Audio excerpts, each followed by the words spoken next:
Hello guys, and welcome to another Applied Energetics 2 video, this time together with the thermal expansion. I have gone through all the Itemducts, Fluiducts, Fluxducts and energy cells, and I have made patterns and integrated those into an ME system. So I can autocraft every, let's see if we can do this, craft every item behind me on the wall, and it's done and it works. And I did this to investigate if there are any specific things to think about when doing this, and well, there is a few. Most things are quite straightforward. If you're familiar with both TE and AE2, then this should be mostly quite simple, but there are a few details that I want to cover in this video that might be interesting to know if you have never set this up before. So we have, let's see, we have the Fluiducts and all of this, I already said that, and also the Lux duct. As you might know, it's for lighting, of course.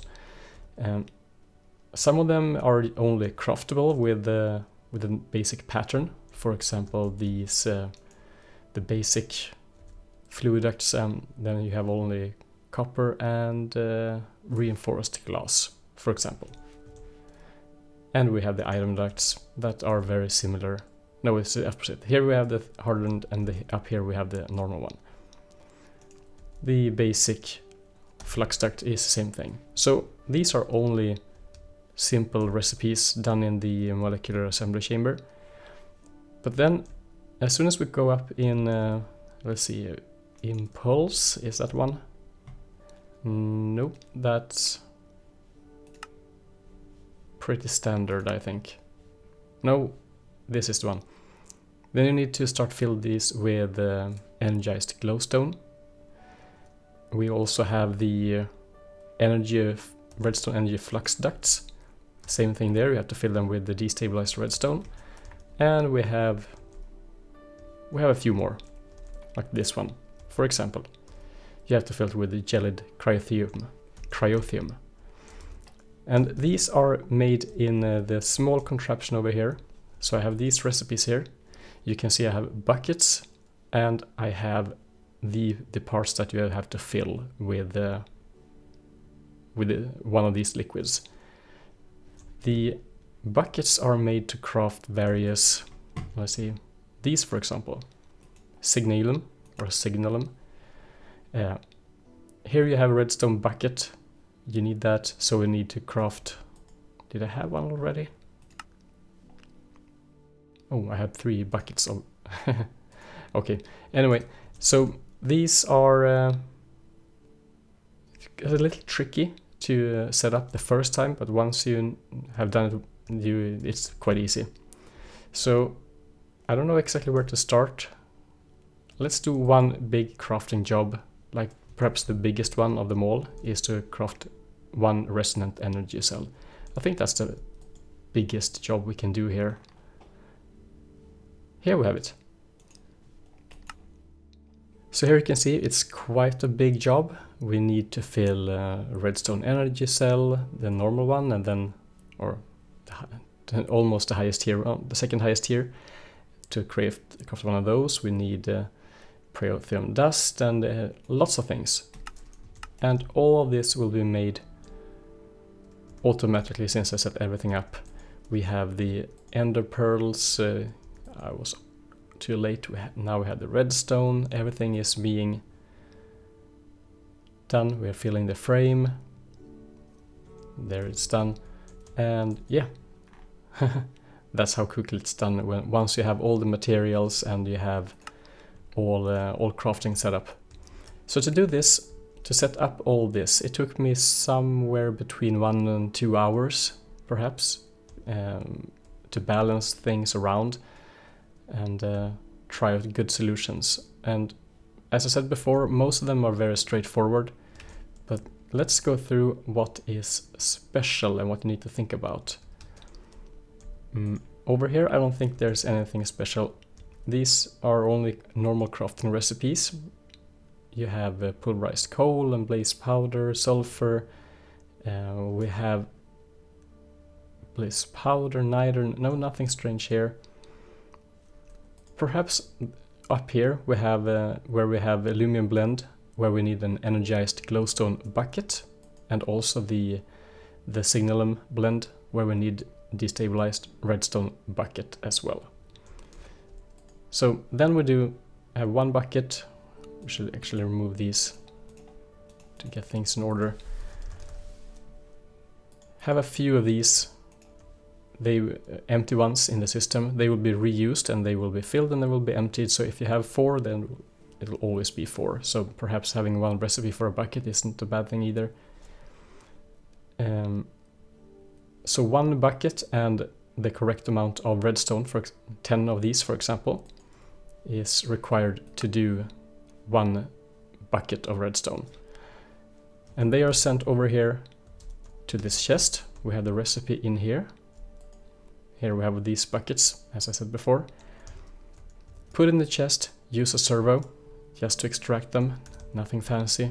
In the first filter to the magma crucible, where we will transform the redstone and glowstone and ender pearls into a liquid, just filter those here, and also the cryotherm dust.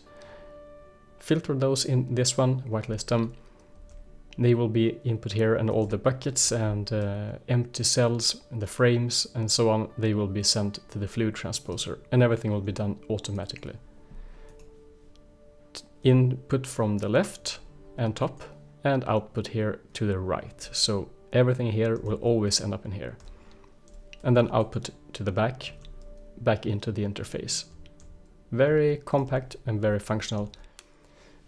The most important thing to remember when you are dealing with this setup is that you always need to make sure that this tank is completely empty.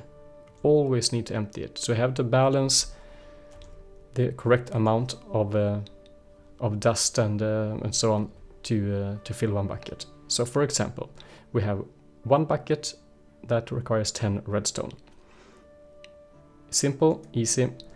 And here we have 4 glowstone dust to make one bucket. It's 250 millibuckets per each there, and the same thing with the ender pearls. Quite easy to calculate, but when you do it with the ducts, then you need to be more careful. This one, for example, the impulse Itemduct, we will need 4 glowstone dust to craft 5 of them.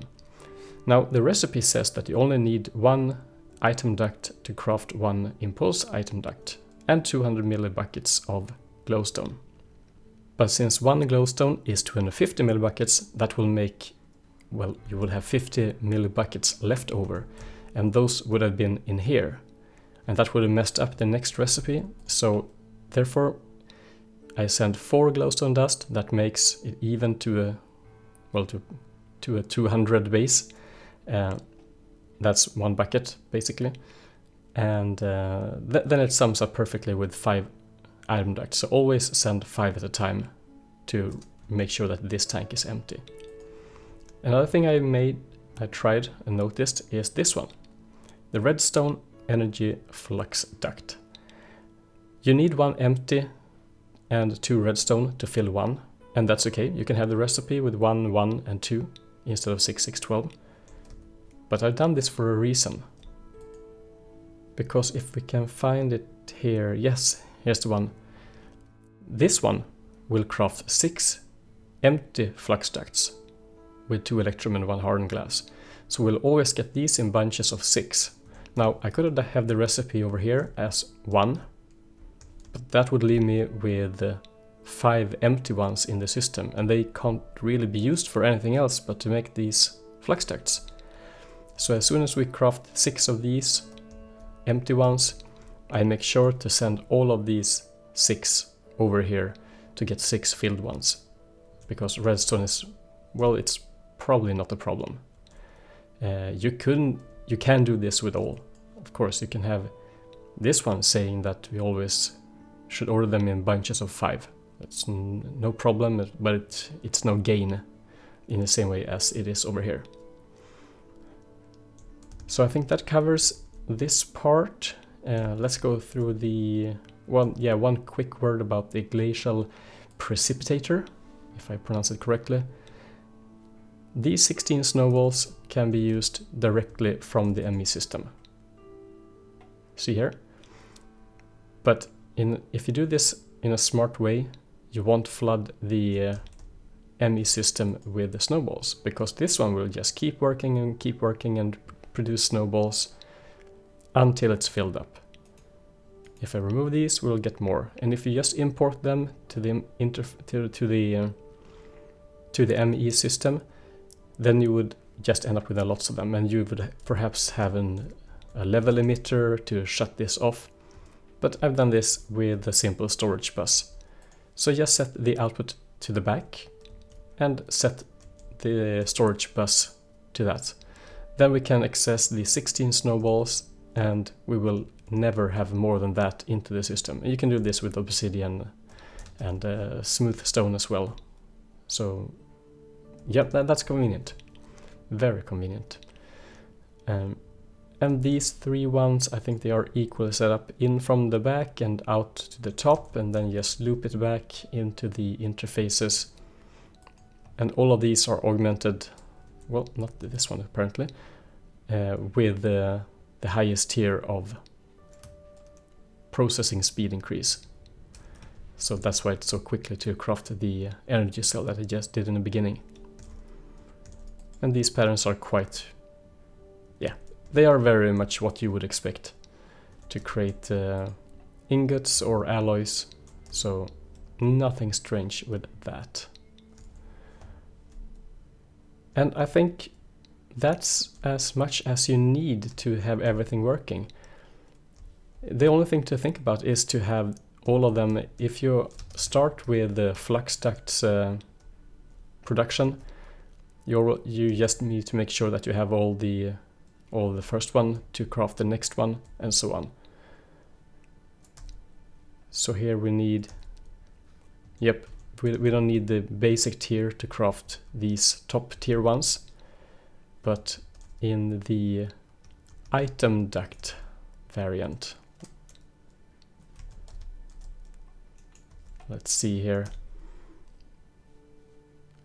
Then you always need the basic one, and then you fill it with the Destabilized Redstone to get the fluctuating Itemduct, and so on. So as long as you keep track on what you're doing and begin with the first steps and then just build it one step at a time, then you will eventually have a very convenient way of crafting all of these ducts and cells. And that's something that probably every base should have.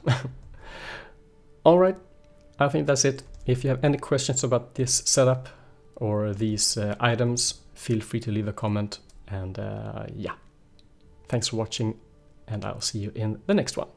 Take care. Bye bye.